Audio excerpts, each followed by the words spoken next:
Hello and welcome to another modelling video. This is Alan from the Mokoda Man at YouTube with another airbrush review. The good people at Gaahleri seem to like my content and sponsored these airbrushes to be used in my content. Neatly packaged and shipped via Amazon in 2 days, I am permitted to extensively review them and give honest feedback with little interference and refusing the affiliation program. First, starting with the GHAD-68 Advanced series airbrush gun double action gravity feed with a 0.38 and 0.5 needle nozzle, retailing at around a moderate $100, boasting to be a very high-end 3 times its value quality professional piece. In a fairly flashy box with lots of paperwork, tutorials and instructional suggestions, extra O-rings and 2 cups, a little tube of lubricant.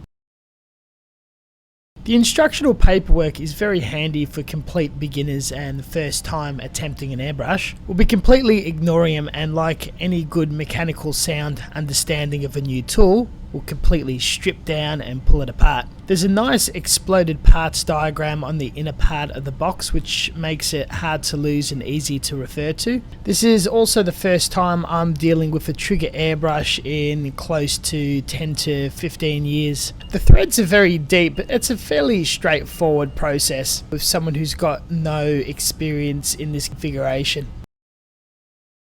The pistol grip, trigger, hinge and internal mechanism can be stripped down further among the top bracket and screw, but there's no real reason for this. Cross-threading or loosening the small screw will destroy it. The little lubricant bottle has a screw cap and needs to have the tip cut. It's the viscosity of petroleum, generally much like Vaseline. The little syringe tip expels just enough needed. I am lightly glazing and lubricating the back entrance for the trigger assembly.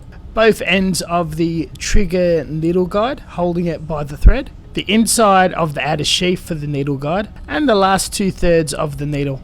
The shank brass air valve plunger. The inside of the air valve housing. Moving on to assembly in small bite-size segments. First, the air valve. Start off with the spring on the long end of the air plunger and push it into the sleeve, sticking out as so. The input sleeve goes on the other side, sandwiching it all together with tension. Then it threads into the air input of the airbrush. Quite a massive and long air valve, but very springy, and I'm a big fan of it. Easy to maintain. The pistol grip slides over the entire assembly and nestles in quite neatly behind the trigger. Then a thumb bolt just neatly threads over till finger tight. The nozzle is a largish cylinder with the opening protruding out, with a packing O-ring, which I have dealt with before with great success and control. Just slide it straight into the nozzle housing and add the crown to protect the tip. The whole assembly is then tightened onto the end of the airbrush. If you have flow issues or bubbles in the cup, this is not tight enough, or issues with the O-ring. The trigger assembly is very standard, reminiscing more of a H&S than heising. Order of slotting the needle guide in, the spring, then the outer sheath, threading it on till tight. Gently feed the needle through the guide. The needle packing O-ring is extremely tight and will need a bit of force for that section. Seems to have no obstructions. Gently seat to the tip till you have a few centimeters sticking out. Lastly, threading the needle nut on till tight. Operating the trigger should pinch the entire needle guide and guide, making it go backwards and forwards. Finishing off with the final attachments. I make sure the trigger assembly is very tight and grease up the final thread. The rear cover will be threaded on very lightly, not to undo the whole lot, as I did with the disassembly. To avoid alignment issues, then I have the needle stopper go in last and cup over the rear needle, only screwing it in partly. Pushing the O-ring any further in will obstruct the needle, so you've got less flow of paint. The paint cup is beautifully polished on the inside and threads onto the top of the airbrush. The lid snaps on in a friction fit manner.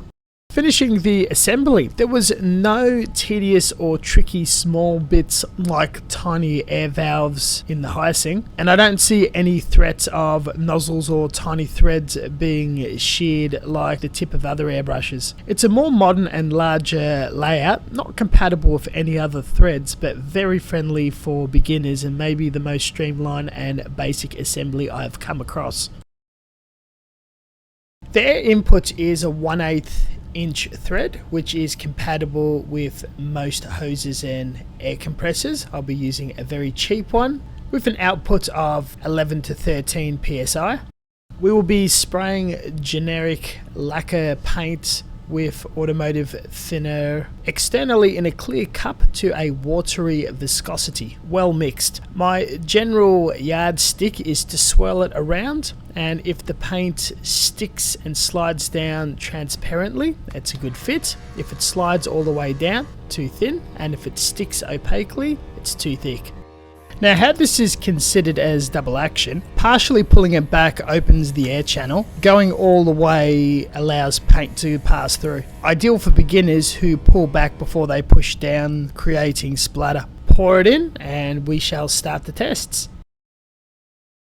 For top button trigger users, it's a bit awkward at first, but this is incredibly easy and nimble to control and produces some very fine and very smooth lines. This isn't even the fine liner model. The on and cutoff is fairly sharp and very minimal splattering. With a little adjustment, we're even able to get close to pencil thin lines, which is not a bad idea at a pinch, but a slight struggle. Pulling back, this is where this piece really shows its strength in doing effortless and very smooth mid to larger passes for dusting or colouring in. Overspray is very tight and barely an issue. Exercises such as dots and complex shapes is not an issue. Again, more of getting used to a pistol grip in my case. Gradient shading is also very smooth and easy to control. Dusting mid and heavy wet coats is very easy. I do like the flow, both air and paint, quite a bit. Same test on a plastic model part, no serious difference, just showcasing detail and different contours. Cleaning up after use or changing colours is more than straightforward. It's extremely easy. Reclaim the paint and wipe out the reservoir cup. Fill with a heavy solvent like gun cleaner or thinner. Plugging the end and jet blasting the paint through, emptying the contents through the nozzle. Due to how polished the inside is, and this is general with more higher quality airbrushes, almost one pass is enough to clean. With the second round of thinner, we can see no paint landing in the tissue, nothing inside. Most importantly, I haven't touched the nozzle crown. The inside of the tip is completely clean, suggesting dry drip is not an issue at all. Before we wrap up, got to try the other needle nozzle. Remove the crown tip and extract the nozzle very carefully out. Sometimes it can be stuck. With care, the needle can be removed from either end. Slot the new nozzle in and thread it to the end of the airbrush. Seat the new needle in and tighten the needle nut. Finish the assembly and you're done. Without a wrench and finer threads, it's a pretty quick process.